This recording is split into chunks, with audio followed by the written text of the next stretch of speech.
Mets Musings is an unofficial, independent podcast covering New York's National League Baseball team. It is not affiliated in any way with Major League Baseball or the New York Mets. Now it's time for some New York Mets baseball talk. Here's Gary Mack bringing you the latest news and analysis from Mets Nation and the world of baseball on another edition of Mets Musings. And hello, welcome to another edition of Mets Musings, episode number 352, I believe it is. Check that out later, but welcome. I hope everybody had a great week. I know I did. If you missed the QBC, the 2019 Queens Baseball Convention, boy, did you miss a great time. Let me tell you, I'm here. I'm going to tell you all about it. It was just a fantastic Saturday at Catches in Astoria. Here's the program for it, if you're watching on the video, and just a great bunch of panels, kicked off by the State of the Mets panel with Mark Healy of Gotham Baseball and The Wave, and he has been on this show a number of years ago. We'll have to get him back on. He was very good. And he hosted a panel that included Tim Healy from Newsday. And I'm trying to find it now to see who else was on there. Joe DeMayo of PSL Flushing. Oh boy, can't find it. When you want to find something, I know I should have done this before, but it was a great. A young lady from WFAN was on that panel. Danielle McCartan, and just a very interesting panel talking about these folks' opinion on the state of the Mets. And then they had some executives there from the Mets.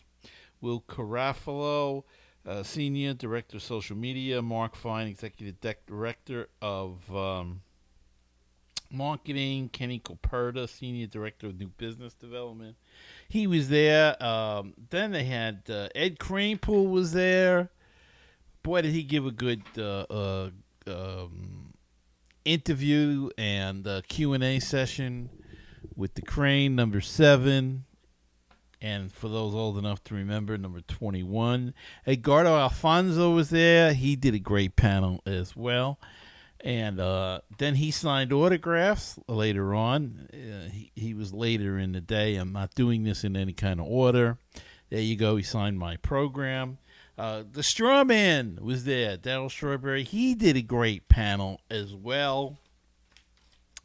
And he signed autographs. He sat in. He was pinch hitting. Here's Darryl's autograph. You can see it there. He was pinch hitting for Keith Hernandez, who took ill, had a bad back, and couldn't make the trip up from Florida. So Darryl sat in and pinched hit for Keith and did a terrific job. And I'm running some pictures of the event. If you're watching on the video on YouTube, there's Ed Kranepool, and I was talking to Ed briefly. Just a great, terrific man. Very nice guy. And, of course, Darryl Strawberry was there, and he was very personal, very terrific panel he was on. Edgardo Alfonso, the manager of the Brooklyn Cyclones.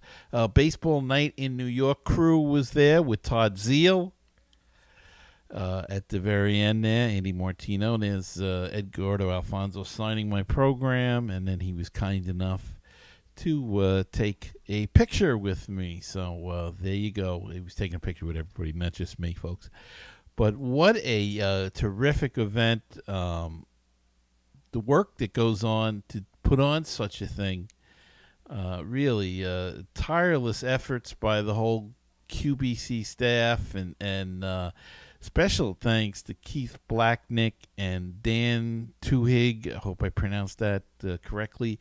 And the QBC staff for putting on a terrific event, and just was really a fun day to put on the blue and orange and to go enjoy and to celebrate our Mets fandom, if you will. Terrific event. I'm looking forward to going next year. It's the first time I went. I was supposed to go another time, and we had a blizzard, and they had to cancel it. So I did not make it that year, and could not make it other year due to other conflicting schedule events. But this year I made it, and I am very glad, and many thanks to my ride there. Jeff Cohen of Baseball and Barbecue had a great day hanging out with him and his cousin Viv, and it just added to the whole atmosphere. And I saw the great Greg Prince was there, and spoke to him a little bit, and just a fantastic day. I recommend it. Look for it next year. Boy, don't miss it next year. They sell out quickly, so you got to get in right on when they start selling the tickets. Got to get them quick.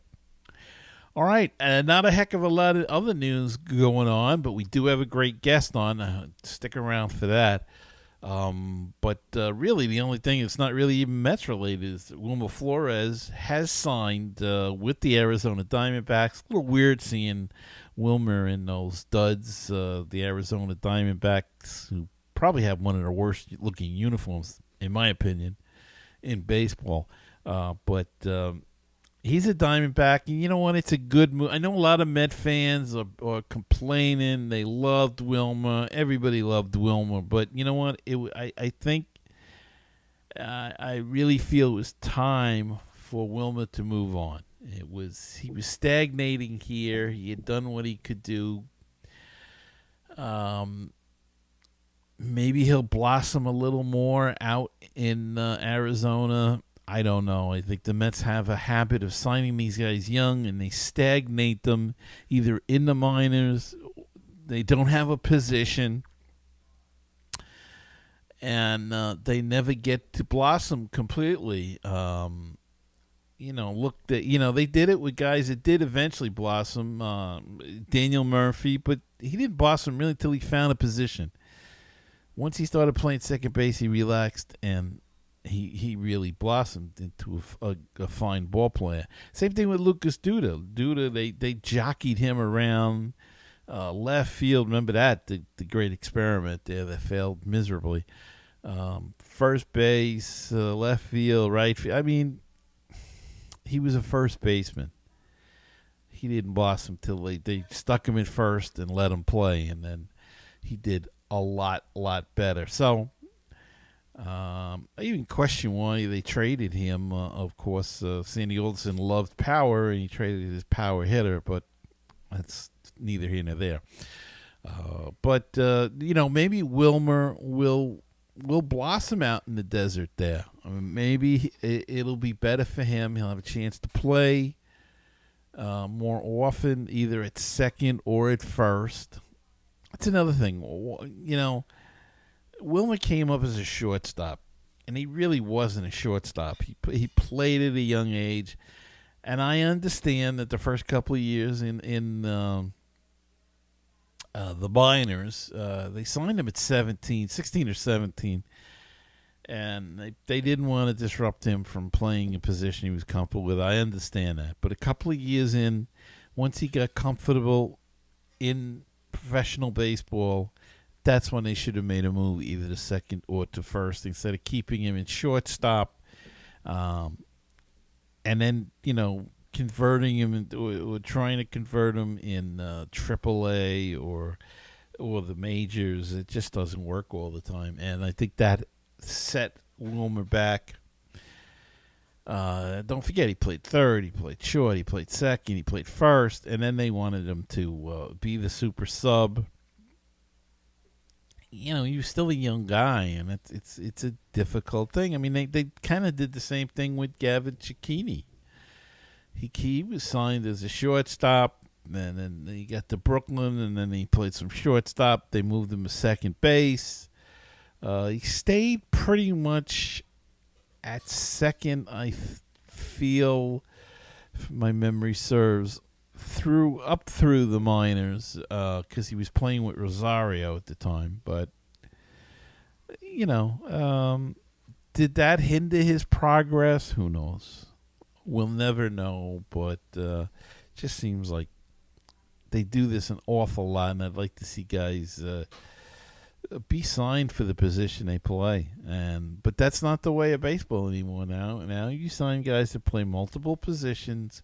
They even draft guys that they think can play multiple positions, instead of sometimes drafting a good, we'll see with Alonso. He was a first baseman, so that's all he plays, and let's keep him there. And if it works out, then maybe that'll start a trend, or at least in certain positions, first baseman, outfielders, whatever.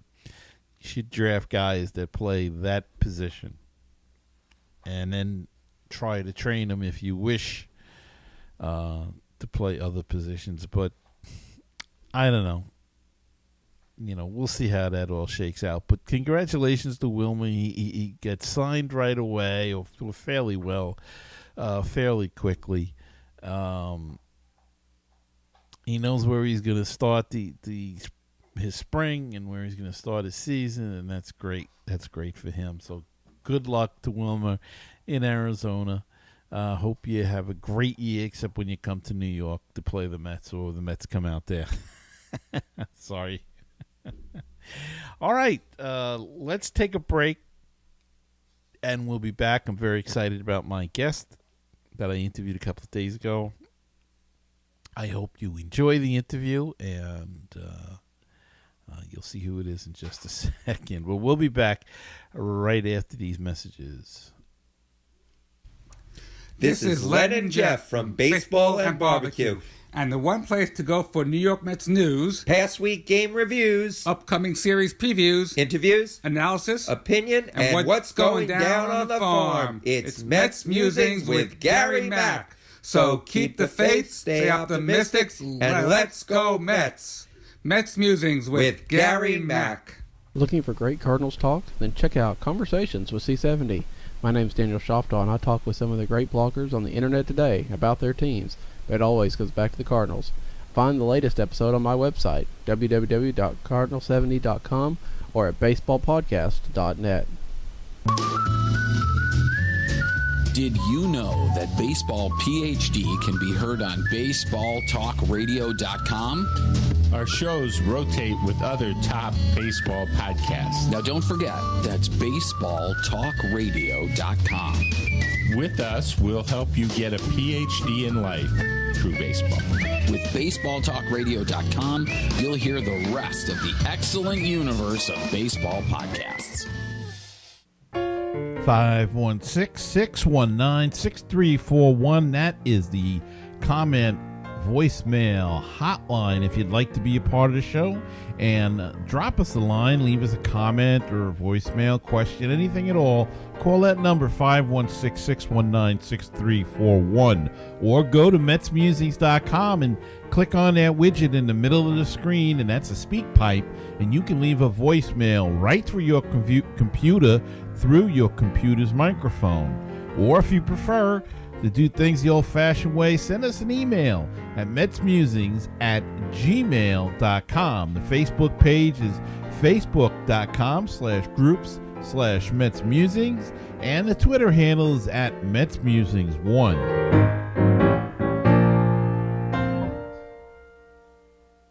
With all the Mets news, it is the news from around the world and around the corner.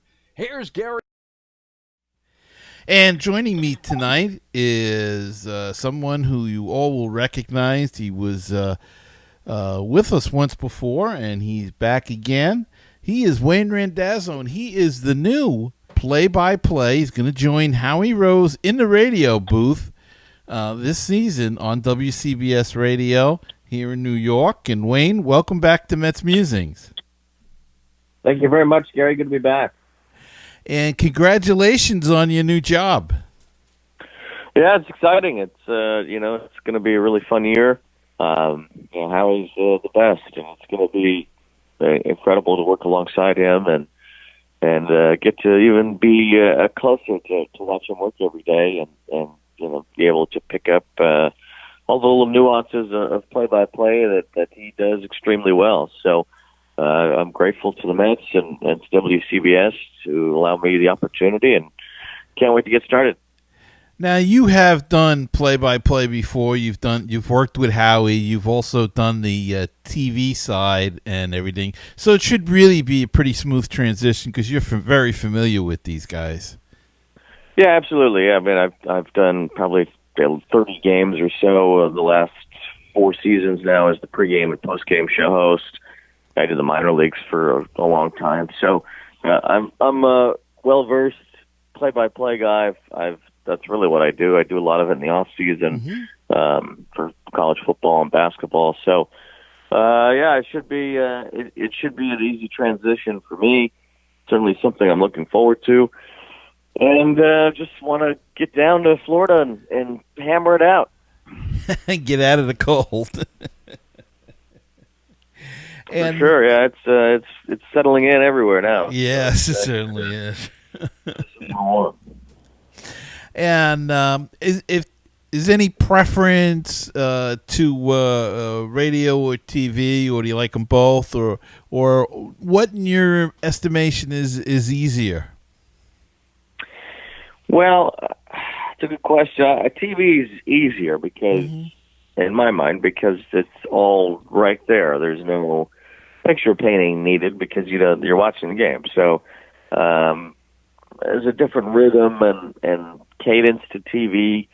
You have to find your spots. The analyst does a lot more talking on TV than on radio. So, it's kind of writing captions to what people are watching more than describing what's happening on the field. Whereas radio, it's, you got to keep everybody informed at all times about what's going on. But, yeah, I love doing both. I really enjoy being on TV and the opportunities I've had filling in for Gary, which should continue this year. And radio, obviously, is where I grew up and got to be a broadcaster. So I'm excited to continue on in both mediums and can't wait to work with Howie. And we're all excited for the season to start as well. Does it... now that you're going to be doing play-by-play, does it change your preparation in the off-season at all for the upcoming season? Yeah, I think it does. I think that before when I was able to know ahead of time which series I was going to broadcast, you kind of hone in on a certain team. You have time to get to know that team, and if I was doing a TV series in Baltimore last year, I had a few weeks out to know that the Orioles are coming up, and I've got to get to know them a little bit. Now, with doing every game, I kind of need to work ahead. I need to have a pretty good idea of each team as we go along. So it will certainly change my prep. I've already started doing Mets stuff now, hoping to have that done by the time spring training starts. And then once I'm down there at spring training, I should have some opportunities to at least run through the division, get all those teams down, and then work my way through the National League. So I think it will. I think I really want to stay ahead of what's going on and make sure that I'm not cramming for a test when it's day one of a new series. Yeah, especially with all those notes that you get and everything, it can get pretty confusing. Yeah, the notes are good. It's as far as the most up to date stuff, but you want to be well read on each team. I know Gary. It's probably something I'll adopt this year. Gary reads a game recap of every game from the night before, just to have a good idea, at least as much of an idea on what's going on with every team and what happened the previous night for every game. So I would imagine I'm going to probably do the same thing starting this year. Okay, so let's talk a little bit about the Mets. Your thoughts on the second half of last year and a little bit about how the job Mickey Callaway did? Yeah, the second half of the season was interesting because they had been so bad in June and had knocked them out completely, really, by the end of June, that they had no chance of thinking about a postseason appearance. So the second half became an opportunity to get to know some of the younger players, try out some bullpen arms, give Jeff McNeil a longer look. We saw Ahmed Rosario improve greatly. Michael Conforto, who had a rough first half, was really MVP-like in the second. The only guy who had a better second half in the National League than Conforto was Christian Yelich, the guy who did win the MVP award. So it was interesting to see the team, not really just slide into a malaise and waltz to the end of the season. I mean, they were still playing hard the last few months of the year. I think some credit has to go to Mickey for that. And, I think for Mickey, he will certainly have a better idea of what's going to go on in year two. Mm-hmm. You always do when you're in a new position. That second season, you feel completely confident, and it's whatever pressures of year one are gone. So I think that he'll be much more at ease this season. And, I think they've made some great additions. I think Brody's come in with a good plan, and he's executed a lot of that. I couldn't agree more. I think I also think that, I don't know, I don't expect you to comment on this, but in my opinion, I thought Mickey Callaway got better after Sandy Alderson left. I don't know if that's a fact or whether he had just gotten more comfortable with the league by then, but it just seemed to me that when the two connected, when Sandy left, he seemed to change his style a little bit, went to more. It could have been the personnel, too, that they brought up, but he just seemed to get away from the power slightly and go more for bases on balls and the bunting and hit and run. I don't know. Any comment on that?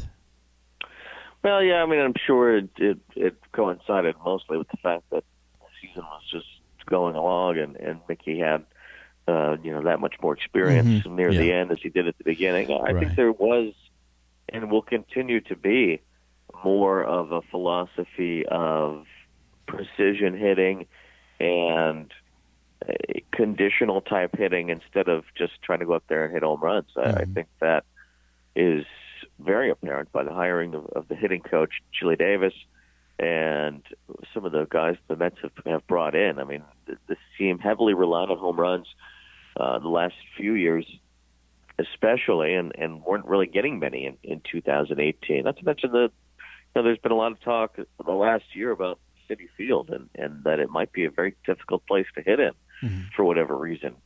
So, they're trying to skirt around that. Obviously, the pitching will help, but they need to be able to find ways to make some offense happen. And I think you'll see that with Chile, that they're going to have a little bit of a different approach. Well, I certainly hope so. And you mentioned Brody Van Wagenen being hired by the Mets. Look, Met fans have been clamoring for a radical change, and certainly ownership went ahead and did that. Were you shocked when he was the guy that they named as the general manager at all? Well, on the very last day of the season, Jeff Wilpon spoke to the media and said that he would be entertaining outside-the-box GM candidates, and I thought that was certainly a clue that he was going to look in a direction that maybe people didn't expect. So when Brody's name came up, the only interesting thing to me was that this was an agent. It was an agent of many of the players of the team, including very prominent players. So that angle made it unique. But I wasn't surprised that he ended up getting the job. When you think about assistant GMs in baseball, they tend to be really young. There are very few guys who've been established that are ready for the next opportunity, that have been at it for a long time. I can think of Jason McLeod with the Cubs, who has been attached to Theo and Jed Hoyer, and it doesn't seem like he wants to go anywhere away from them. anyway. So, Kim Ning was an interesting name that came up, especially in the Giants search. She was closer to getting the Giants job than I think she was getting the Mets job. So when it came down to it, I think Brody was a comfortable guy that Jeff Wilpon already knew from his dealings with him as an agent, and he started to make sense to them in the way that he was going to run the team. He's a smart guy, went to Stanford, and I think that he clearly impressed them with the way that he discussed going about it. And I also think that any other candidate, from what I understand, wanted to kind of tear things down and start over, and Brody had a plan to not do that. And I think the Mets, especially Fred Wilpon, were extremely interested in any ways to get this team quickly retooled to be a contender, and I think that's what helped Brody get the job more than anything. Well, and he's certainly done that. I mean, he has been busy, and what I like is not only some of the moves, but also the fact that he is trying to change the attitude around the Mets and give them a more positive attitude. And he wants to bring back fundamentals in the minor leagues, more fundamentals, he has said. What's your opinion on some of the moves he's made so far? Well, I think that they've put together a nice roster. I think they've created more depth than we've seen from the Mets the last few years. I think the Jed Lowry move was something that didn't fill a glaring need, but except for the need to have good players. And Jed Lowry will certainly be a very good player for the Mets in 2019 and 20. So, Robinson Cano was an interesting addition because he's, near the end of what's been an illustrious career, and you're not sure what you're going to get from a player who's advanced beyond the age of 35. Typically, you don't get much, but Robinson Cano is such an elite talent that you just kind of hope that he holds on longer than most guys do. Edwin Diaz is going to be a stud. He's going to be a lockdown closer in the ninth inning. I thought it was a good call to bring back Familia. We'll have a lot less pressure on him in a place where he's very familiar and enjoys being. So I think you'll have a very happy Jerry's Familia setting up for Edwin Diaz. And, I think that there's still, if they could squeeze out an outfielder somewhere, I think that would help. Although Keon Broxton, again, from a depth standpoint, is a nice addition. I know McNeil's going to get some time in the outfield. So, I think that they've attacked this the right way and plugged holes with good players. Wilson Ramos behind the plate is a good player. And, I think keeping Darno as the backup, as long as Travis can adapt to part-time at-bats, I think you'll see a better version of Travis Darno. He's probably a guy who shouldn't be playing every day anyway. He's probably better suited for a role where he's only in there a few days a week, and Ramos is going to need some time off. He's not going to go back there and catch 150 games at this point in his career with the leg injuries that he's had. So I think they've been smart about everything. Hector Santiago could be a guy who get some starts throughout the year as a sixth starter type if Seth Lugo doesn't go into that role, which they liked Lugo as a reliever last year, and we'll see if he stays that way. So, I think there's still a little more work they could do, but I think that they've done a lot of good things. Do you foresee any more big announcements, any more big trades or signing at all this postseason? Maybe. I mean, Bryce Harper and Manny Machado are still out there. So it's very strange that you had these two monster free agents and they are still dangling out there. And not that they're going to go get one of those guys, but you just don't know how things will shape once those guys sign. I mean, if Machado ends up in Philadelphia, does that give the Mets motivation to go sign someone else to try to compete? Or if Bryce returns to Washington, does that do the same thing? So I think once those two guys land, everyone else will have a better idea of what they need to shape their roster. If Manny Machado goes to the White Sox, well, the Mets don't really have much concern about that other than the 3 games they play against them in the middle of July. So I think that the Mets will be able to, take a different look once they know what happens with some of the bigger name free agents that are still out there. I mean, it's almost the end of January, and Dallas Keuchel is unsigned, and Craig Kimbrell is still out there. So there's still some dominoes to fall, and I think once they happen, the Mets will be able to finalize things about what their roster will look like. So there's no rush right now, and I think that they have time to sit back and wait for those pieces to go. And who knows if the market ever dropped on Harper low enough? I guess you never know. Anything could happen.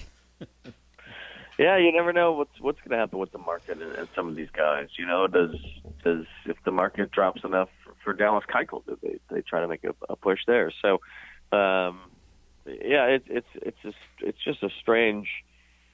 MLB off seasons have gotten different the last couple of years, and I'm sure the players are not exactly happy about it. So we'll see how that all unfolds in the next few years, and the new CBA that would be due to come up after 2021. I think there's some work to do on that standpoint to get players to enjoy free agency again. Make free agency great again, because it has not been the last couple of years.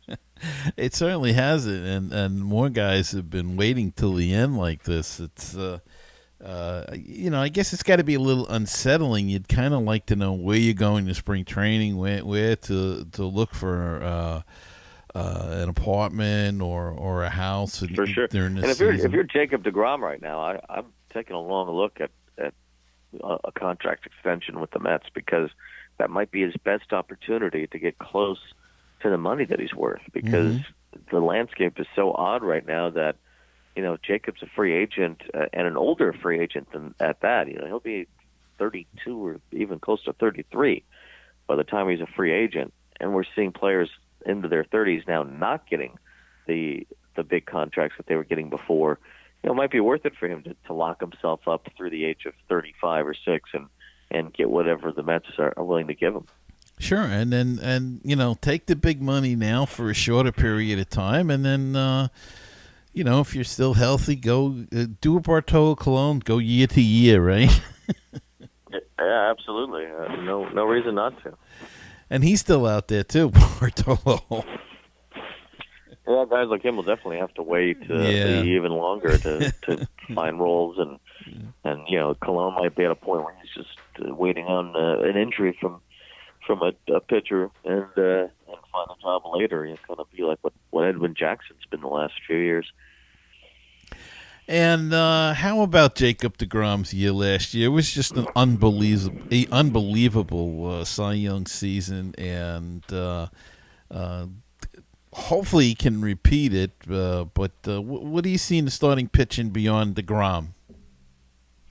Yeah, you're hoping, deGrom, I think, is the last guy you worry about. You're hoping that Zach Wheeler can repeat what he did in 2018, a very nice breakout year for him. Steven Matz showed some glimpses that he was going to turn the corner. You hope that that's not far away.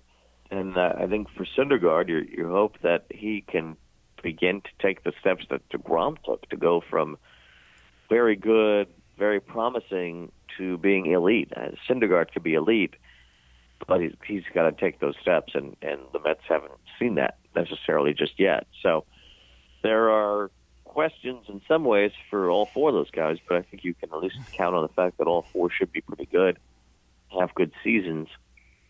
And Jason Vargas in the second half was a lot better than what we saw in the first half. It was a low bar. The first half was such a mess for him, but if he's healthy and he's more like how he was late in the season, then the Mets are going to get the guy that they signed, because they at least had some expectation that Vargas would be decent. And as the number 5, that's really all you need. So I think they're ready to give it a shot with these guys and feel like that they still have the pitching to be dominant. I think we saw in the playoffs last year, almost nobody had starting pitching to dominate a series, and the Mets always feel like that if they can just get in, that they have an extreme advantage from their pitching standpoint. So that's the most interesting thing about this team to me is that if they can just find a way to win the appropriate number of games to make the playoffs, they could go straight back to the World Series. There's nothing stopping them because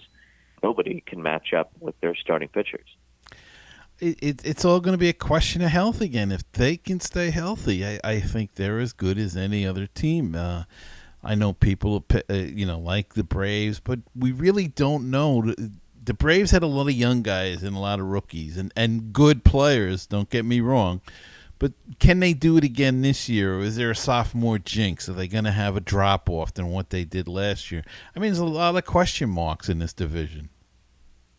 Yeah, there are. The Braves had some good young starting pitching that blossomed last year. Nick Markakis, another guy who hasn't been signed yet. I guess he could go back to Atlanta, but right now he's a free agent. That's a big blow to the Braves. Mm-hmm. They relied on him a lot last year. The Braves will be good. I think the Phillies have a little bit better idea of what it takes to go through the final month of the season. You see that a lot with young teams where they'll get right through August and be in the race and then have a bad September because they're just not used to that extra month and trying to compete for a playoff spot. So, you expect them, especially if they do land one of the big boys, Harper or Machado, that they'll be right there again. And I think the Nationals, even without Harper, Juan Soto came on so strongly. Victor Robles is ready to go. They bring in Patrick Corbin, so I think that they're going to be right there too. I expect all three of these teams to be good, and the Mets, we're going to have to fight. This is not going to be I don't think any team's going to run away with this division. And it's going to come down to who has the better pitching, I think, and who can make the big trade at the deadline, because that's what it always comes down to. But should be an interesting year, and I want to thank you so much for taking some time out before you getting ready to go to spring training. I know you're very busy, and I won't keep you any longer. But thanks so much, Wayne, for coming on the show. All right, Gary, I really appreciate it. Thank you very much, and I'll talk to you again soon. Okay, we'll do. Thank you so much. And I'll be back right. This is Skip Lockwood, and you're listening to MetsMusings. Baseball and BBQ, your place for interesting baseball talk, opinions, and history. Baseball and BBQ, your place for barbecue recipes, tips, and interviews from the world of barbecue. If you like baseball and if you like barbecue, then tune in to Baseball and BBQ. Find us on iTunes, Stitcher, Google Play, and BaseballTalkRadio.com, along with Mets Musings and other great baseball podcasts. 516-619-6341. That is the comment voicemail hotline if you'd like to be a part of the show, and drop us a line, leave us a comment or a voicemail question, anything at all. Call that number 516-619-6341, or go to MetsMusings.com and click on that widget in the middle of the screen, and that's a speak pipe, and you can leave a voicemail right through your computer through your computer's microphone. Or if you prefer to do things the old-fashioned way, send us an email at metsmusings@gmail.com. The Facebook page is facebook.com/groups/MetsMusings, and the Twitter handle is @MetsMusings1. And if you'd like to help out the show, check out our Patreon page. Check out the campaign at patreon.com/MetsMusings.